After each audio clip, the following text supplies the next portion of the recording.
Everything we do is going to be about winning. Okay, we're going to learn to do things the right way, and that's the only way we're going to do them. Because if it doesn't help us, we're not doing it, man. That's just as simple as it gets. Win the Super Bowl. That's I good. mean it too.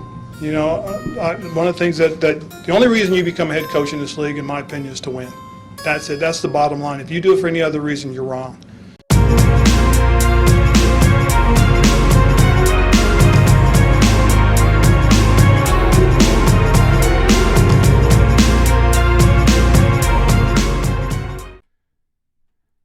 Hey football fans, welcome to the Washington Command Center. Today I want to talk about our team needs this offseason and how to fill them through free agency and the draft. This is realistic team building to transform us into perennial contenders and even possible Super Bowl winners in this new era of Washington football, an era where this proud franchise can once again command respect. And what better way to kick off this new era than subscribing here to the Washington Command Center so you can find your way back to some of the most opinionated and ice-cold calculated takes on all things Washington Commanders. While you're at it, hit that like button and ring that notification bell. It will be greatly appreciated. So, starting off, I'm going to identify what I think are our biggest needs and what I believe is the best course of action for addressing them. This is from my view of what I think we're missing in my understanding of what we're doing offensively and defensively. And when I look for players, either free agents or draft picks to fit the team, I try to put myself in the place of a GM that has to not only find talented players, but also ones that fill specific needs, fit our scheme, make sense financially, and are skilled and proven enough to reasonably assume added value, but young enough to possibly develop within our team and maybe be around for another contract. So I rarely, if ever, just point to the biggest name at the position and say we need that guy, because anybody can do that, and honestly, it's rarely worth the money. And even if it is, there's still probably a guy out there that might fit just as well for a lot less money. With the draft, though, it's a little bit different. I'm definitely not a best player available guy. And honestly, no one is. No matter what they say, need is always a factor. Best player available of need is more accurate, and that's even on a scale of positional value and depth of each position in the class. I think quarterback outranks everything, especially for us right now. But if 3 quarterbacks are gone and one of them was our guy, we aren't going to take the next one just because we need a quarterback, So it's not all need, but just like I don't think we would take the top-rated player in the draft who happens to be an edge rusher if he falls to us at 11, because we just don't need an edge rusher. So see, it does matter about need. Aiden Hutchinson might be the best player in the draft, but if he falls to us at 11, we don't need an edge rusher. We're not going to take him. We're not going to take the best player available there. And it just wouldn't add as much value to the team as the next up free safety or offensive lineman or even a lower position like linebacker. It just wouldn't add as much value to the team even as the most valuable player in the draft. Now, just like a player with a franchise quarterback wouldn't take a franchise quarterback. I think best player available is a myth, and the draft is very malleable.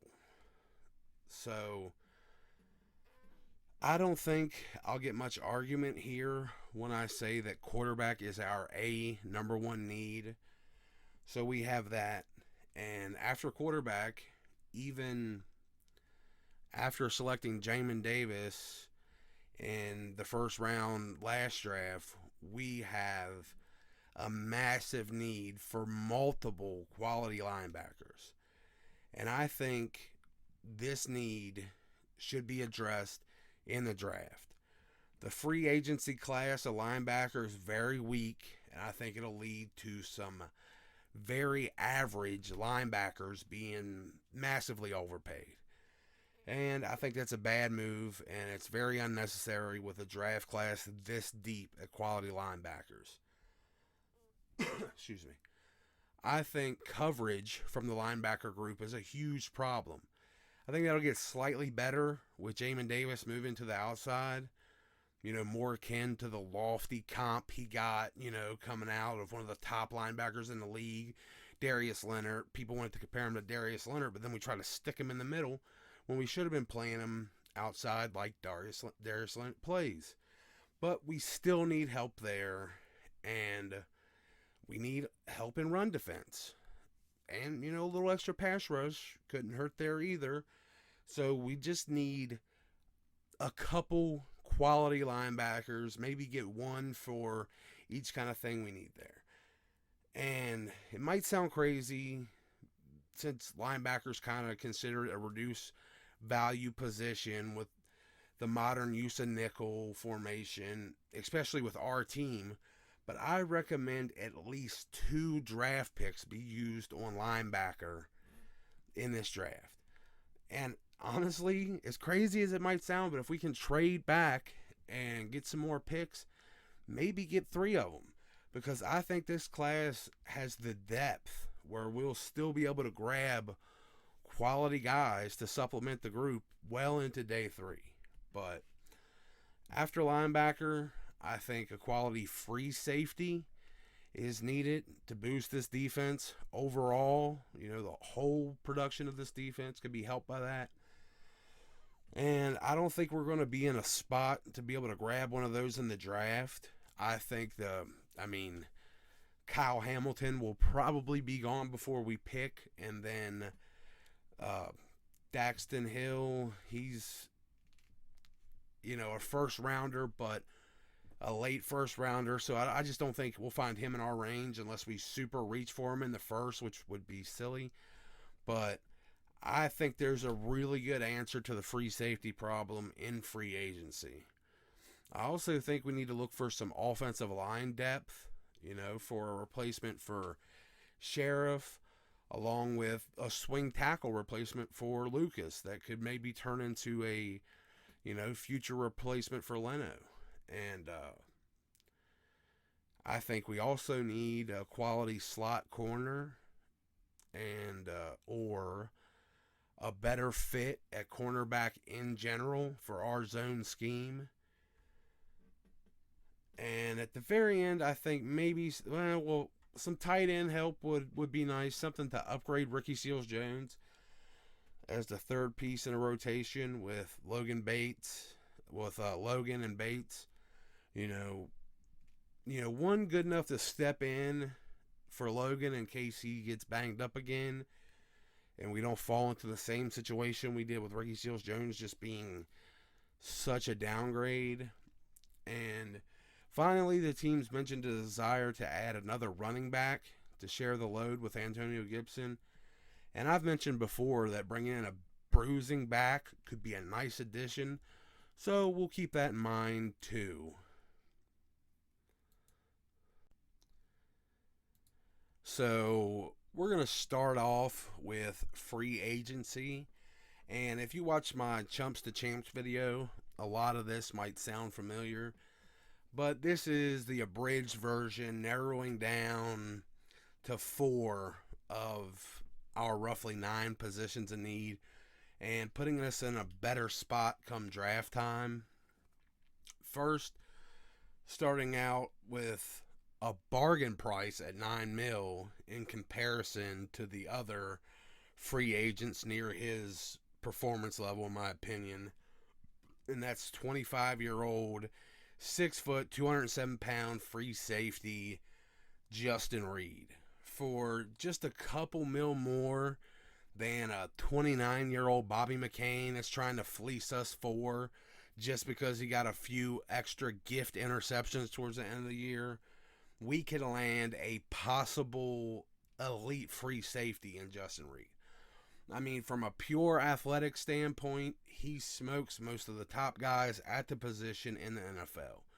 And he was trending his way towards, elite grading through his first 2 seasons before the Texans, being the geniuses they are, decided they wanted this athletic coverage ballerina to be a downhill box thumper. And he's had a couple of down seasons because of it. But with us, he gets to be that rangy, deep cover guy again, and I think it would not just boost him to near elite performances, but raise our defense incredibly. And I just think Justin Reed is tip top. He's the guy we should go for. So much cheaper than Marcus Williams would be. He's a year younger. He's faster. He's just been played in the wrong spot. And he kind of fits what we do better. After that, we need an actual zone coverage corner. And a big reason our defense looked like trash early on and our pass rush couldn't get home was the coverage. We were playing, while we were forcing William Jackson III into a scheme he didn't fit. And we can solve that by getting a guy that fits it perfectly. And that's cornerback DJ Reed from Seattle. Reed is underrated because he's 5'9", 195 pounds. But we saw firsthand the last 2 seasons just how good this guy is. Shutting Terry down for 2 catches and 5 targets for 7 yards last year. He also got an interception in that game. And then this year when we played Seattle, we got 1 reception off of him for 12 yards. So, he was shutting Terry down and, shutting us down. Everybody tried to measure William Jackson III that way. Well, William Jackson III got over on Terry when he's never been able to get away from him. So, Reed's also outperformed Carlton Davis III in the past 2 seasons. And while Davis projects as the number 2 ranked cornerback in free agency, that's going to command $19 million a year, Reed's projected at only 9, which is a huge steal. I mean, look these guys' stats up. Look their grades up. Reed has been a better player through the last 2 years. And Reed also does his best work in zone coverage, which fits perfectly what we do here. Not to mention, he's held an 85 PFF grade against the run for the last 2 seasons, which is a huge bonus. Reed could massively boost this secondary, and he could actually take over at cornerback 1 if needed. But at this price, we could even justify just playing him in a slot if we wanted to. Because $9 million a year is not very much for what he can do. Either way, you can never have too many quality cornerbacks, especially when they improve your current situation for less money. But next up, I think also out there is the perfect replacement for Sheriff in Connor Williams from Dallas. He's 25 years old, a third the price of Brandon Sheriff, projected at $6.5 million. And this year, he graded out slightly ahead of Sheriff, according to PFF. And he's a plus athlete that's already a very capable starter that still has the potential to possibly be an all-pro with John Matsko's coaching. And his built-in chemistry with Sam Cosmi from their time together in Texas just makes this a no-brainer, and it helps us move on from Sheriff without skipping a beat. I think it's just the perfect pickup. Take something from Dallas, get a great replacement for a great price, a young guy that can play for us for a long time. And the last free agent is a possible massive upgrade over Ricky Seals-Jones for a bargain basement price. projected at 2.2 mil. Tight end OJ Howard. It's embarrassing how big an upgrade he is over Ricky Seals-Jones, and far too good of a value to pass up, especially as a safety valve for a rookie quarterback. As you might have guessed, by tight end being the last free agency spot I have here, I think we should be looking for a rookie quarterback. And fans have been crying out for OJ Howard trades for years now. Well, now he's a free agent, still in the prime, and he's projected to be super cheap. So we need to make this happen. And for 2.2 mil, OJ Howard makes all the sense in the world. So I'm using a PFF mock draft simulator on their default settings, and they don't have a few of the prospects on there that I think would be great fits. And since they didn't make it on their big board, I feel it's safe to assume that I could replace any of the last 3 rounds with them. So yeah, I might do that and, substitute some of the other guys for guys that actually made it into this. So first off, we're at pick 11. And in this draft, we have the first pick of quarterbacks. No quarterbacks is gone yet. So the Ravens want to trade. So they're willing to give up their second this year and their 14th pick. Since it's only going back 3 spots, I give them 11 and a second next year. So it's basically just swapping a second from this year to next, which is great for us. So there's nobody really that needs a quarterback between here and there outside of Minnesota. So I feel safe taking that. Back at 14, Sam Howell is the perfect fit for this offense.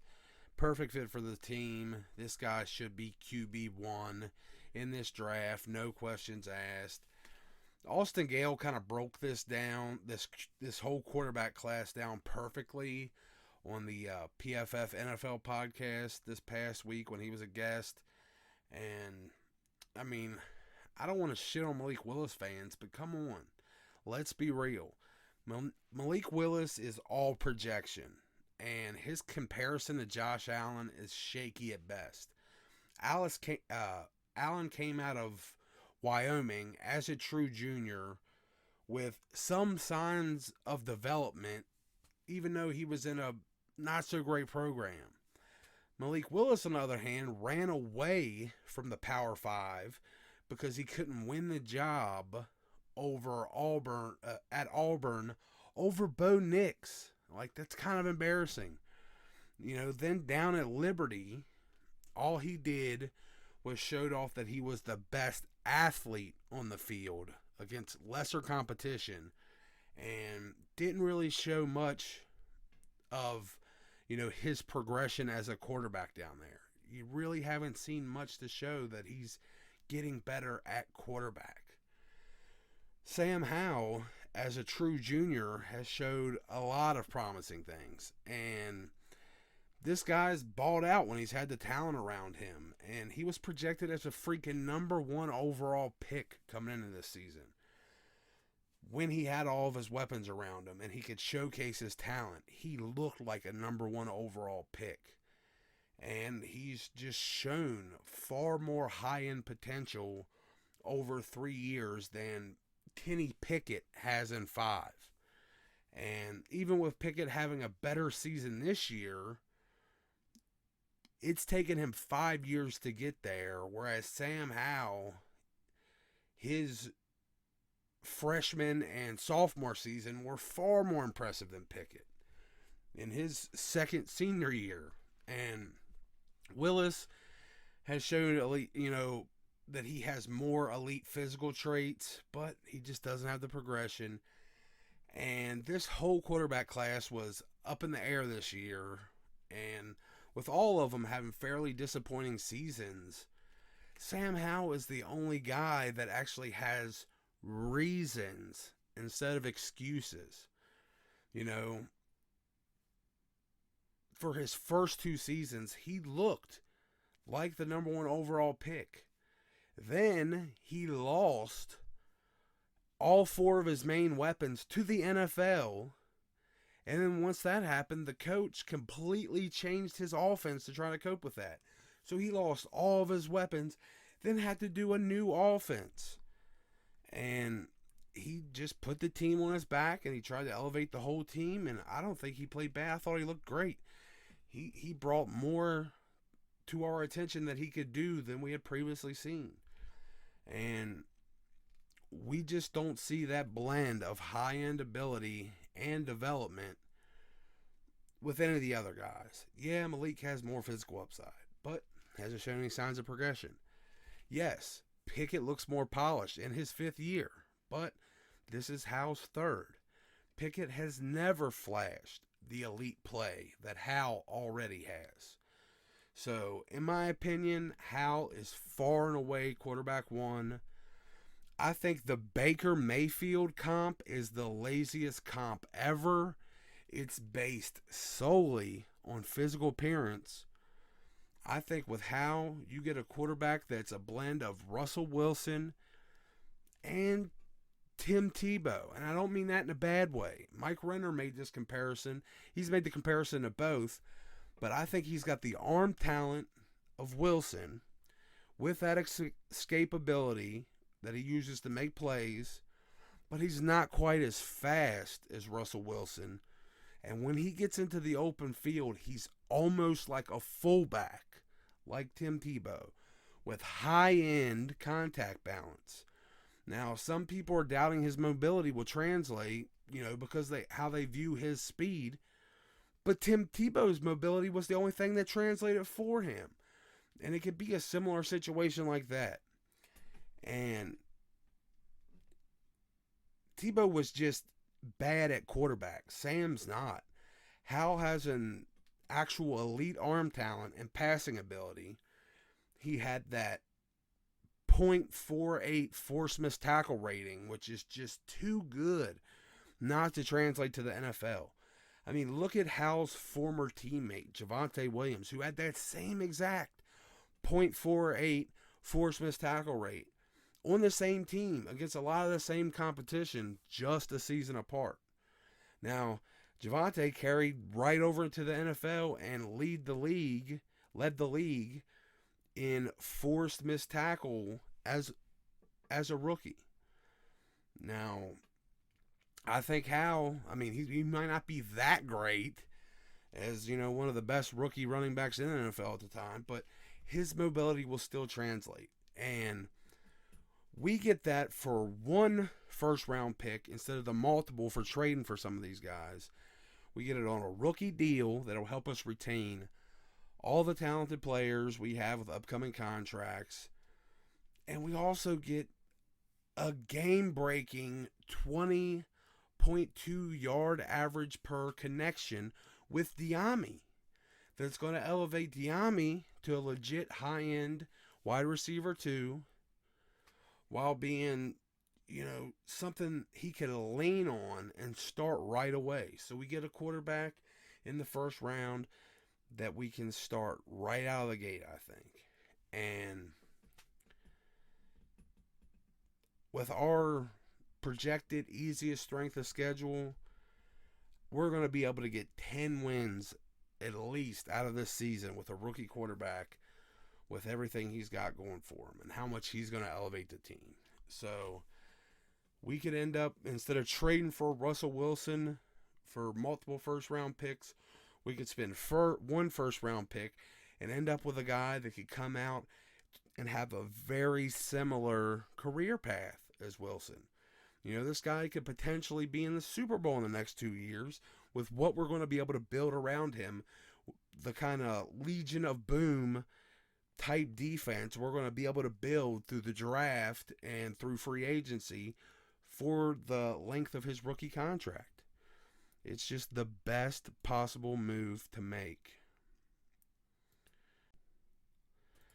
So into the second round, we get a pretty realistic trade offer here from the Patriots. offering 53 and 85 for our 42 and next year's 5th. We also get a 7th back from them too. So I'm going to take that. Then we're back to our 46 that we got from the Ravens. And the Jets want that. They're going to give us 68, 108, and a 4th rounder next year. So we'll take that. And we're going to go back to 43 that we got from the Patriots. And I'm going to stop tempting fate right there. And I'm going to take Leo Chanel. Chanel is a monster of a linebacker from Wisconsin. 6'2", 260 pounds. He's serviceable in coverage, not bad in zone, which is fine for us. But where he's absolutely special is blitzing and run defense. He has an insane level of power and burst. And I don't know if I've ever seen a linebacker that can take on and shed blocks the way he does. Maybe even better than Micah Parsons in that department. Like, he penetrates offensive lines like Jonathan Allen, but at 6'2", 260. He's just got elite get off, and when the ball snapped, it's like he's fired from a cannon. His motor's top tier. This guy is disruptive pretty much every play. We could plug this guy in at Sam and make our pass rush unstoppable and pretty much completely shut down the run game too while we're at it. He had a 94.1 PFF run defense grade, which is only second behind Micah Parsons since PFF has started grading. Like, only Micah Parsons has been graded higher at run defense than Leo Chanel. So he's insanely strong. He's got videos out there of him repping 315, not 225 like at the combine, 315 18 times, along with 225 for 40 reps. This guy's an absolute monster with power that translates onto the field. Leo Chanel should be high priority target in the second round. This is a guy that could really fix our linebacking core.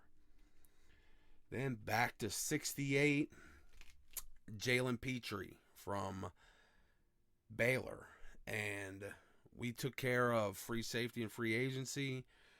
But since I think DJ Reed can handle, actually playing outside cornerback duties, and with Landon Collins probably being cut, Jalen Petrie is easily the best slot cornerback in this draft. But slot cornerbacks aren't highly valued, so I think he would make it here to 68 realistically, so I'm taking him. And he's got the power to step into that big nickel role too to replace Collins. He can be the slot corner, or he can step into that big nickel, and he can dominate against the run. He's got like a spidey sense type instinct. And honestly, this guy could be an even better version of Cameron Curl possibly. The dude was great at the Senior Bowl, and he was the glue that held Baylor's defense together. He would be a huge part of completely taking away those quick underneath passing threats and the ones that were beating up our pass rush this year, the ones that were beating our pass rush out. So Jalen Petrie could be perfect underneath. If you got Curl in the box and him in the slot as a slot corner, it would just shut everything down underneath, and it would really help when these guys could stick to the receivers, it would really help our pass rush get home. Then moving on to pick 75, offensive guard, Tyler Smith from Tulsa.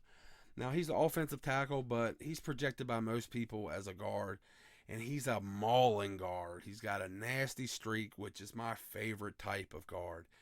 And just look at him. Look at how menacing he looks. Then go watch him play because he's nasty. Even with attacking offensive guard and free agency with Connor Williams,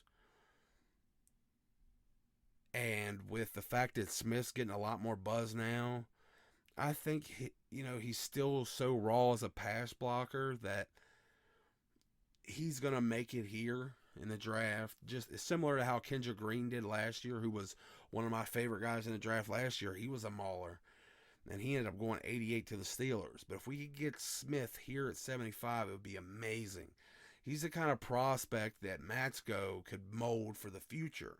With Flowers and Schweitzer's contract ending next season, having Smith puts us in a much better spot. And this dude's just a powerful, just people mover. He can move the line, play in and play out.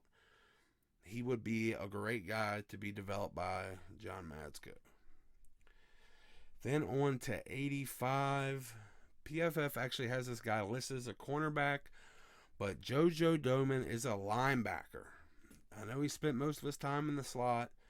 This guy's 6'1", 230 pounds, and he's got plenty of power to stack offensive linemen to go along with his great coverage skills. He's also got range. And honestly, I kind of think Jojo Domann is the perfect modern linebacker. Those coverage skills, the instincts, the power, and the speed to come downhill and stop the run too. He's more than athletic enough to share slot duties with Petrie, and maybe taking out Chanel on obvious passing downs and putting Jamin, Jojo, and Petrie in could give us an insane amount of speed and range to blanket the whole field. But Domann is he's a beast.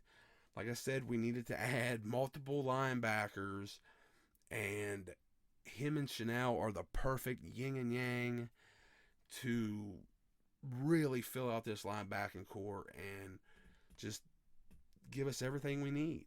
I mean, Chanel, Domann, Jamin, Holcomb, and Hudson. I mean, that's a complete group right there. It kind of moves Holcomb to a rotational role with Hudson, and it makes us a lot stronger. And then on to 108, offensive tackle, Obina Eze. I talked about him in my Shrine Bowl prospect video. This guy has all the physical tools you could possibly want. Elite size, elite length, strength, mobility for an offensive tackle. He just needs some polish. And John Matsko can take him, make him a swing ace starting out, and the possible heir apparent for Leno when his contract ends. And I think he could step right in a year or two and start racking up Pro Bowls right away. This guy has all the physical tools, and we have the perfect coaching staff to make him a great NFL player. Then trade 112 and a 7th to the Colts for 118 and 157. Then at 118, wide receiver Christian Watson, 6'4", 200 pounds. He's a high point contested catcher with great body control and great speed. He looked great at the Senior Bowl. Check him out. He's impressive. If he's there in the 5th, then it's a no-brainer. But I kind of really doubt he would be. So that leads me to 157. If Watson isn't there, then at 157, I know for sure. And either way, it couldn't hurt to double dip. If he is there, take him, and then at 157, also take Tanner Connor from Idaho State. He's 6'3", 230 pounds. He was also in my Shrine Bowl prospects video. State champion hurdler on Bruce Feldman's Freaks list. This guy's just a monster. Great option to add size and length to the wide receiver group. And he might be a little slower than Watson, but this guy's a lot more powerful, and he's a good run blocker. And, I mean, he could really help boost the run game out there. It's almost like, I don't know, a faster smaller tight end, but he's all wide receiver. And he showed great special team potential at the Shrine Bowl. He was blowing up returners and getting to the ball as soon as it arrived. Connor is a guy that could develop into an unstoppable possession receiver and a dominant red zone threat. Just amazing. So then we're to 189. And I went ahead and took Rachaad White here. He's a great dual threat running back. And he could do cool stuff like hurdle people like this. But I took him here because the simulator didn't have Zander Horvath. And Horvath is the perfect fit, in my opinion. He could do stuff like that too. But I like him more for the stuff like this, where he just trucks people. And talking about the team wanting a bruising back to pair with Gibson and McKissick, well, Horvath is 6'2", 240 pounds. He's got great power and burst, not to mention the explosiveness, to have him regularly hurdling people like this. And he actually broke his leg 2 games into last season. And by week 8, 6 weeks later, he was back hurdling guys, and that's in his first game back, and bowling over guys like this other picture. Now, he didn't see a ton of use, so he's still got lots of tread left on the tires. But with a 5-yard per carry and a 10-yard per reception average, he's a great dual threat that is actually a lot more athletic, like a lot more athletic John Kuhn, was for the Packers, except this dude's a legit running back with running back burst and speed. But he's close to, that tight end fullback size with that tight end pass catching ability.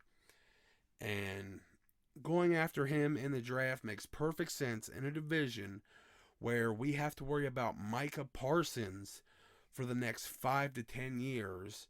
We could bring in a guy with all the skills of a third down back, those receiving skills, all that stuff like McKissick, but in a powerful 240-pound frame that could actually stand up to somebody like Parsons in pass protection. It's the kind of guy we should be going after. Zander Horvath would be the perfect fit, in my opinion. And then the last pick here in the draft, I know it's a low position of value, but I'm going right back to running back. And this is a more spot-on 1-to-1 replacement of J.D. McKissick, and that's running back Ty Chandler. Another guy to help Sam Howell feel a little more comfortable in the offense, bringing one of his other Tar Heel buddies along with him. And like I said, this is a possible future replacement for McKissick. Now, he's a bit of an upgrade running between the tackles. He's got a little more size to him. He's a little tougher between the tackles. Some respectable power, burst, and speed. But he also has legit downfield pass catching ability. Like, he tracks the ball well in the air. This is another great piece to add to our multifaceted running back group. And actually just save some money on McKissick. We don't have to, pay a running back $3 million a year or whatever McKissick's going to ask for. I know it sounds cold, but help out our young quarterback and save money just kind of seems perfect. So those are the moves I think we need to make this free agency and in the draft. What I think is realistic, in my opinion, a predictive mock. And yeah, let me know what you think. Who would you rather had? Do you think we could get those guys at those spots? Do you think I retched for anyone? Was it dumb? Let me know. And please don't forget to hit that like button. Subscribe down below to the Washington Command Center so you can find your way back for the most opinionated, ice-cold calculated takes on all things Washington Commanders. And if y'all watched this long, I love y'all. Peace.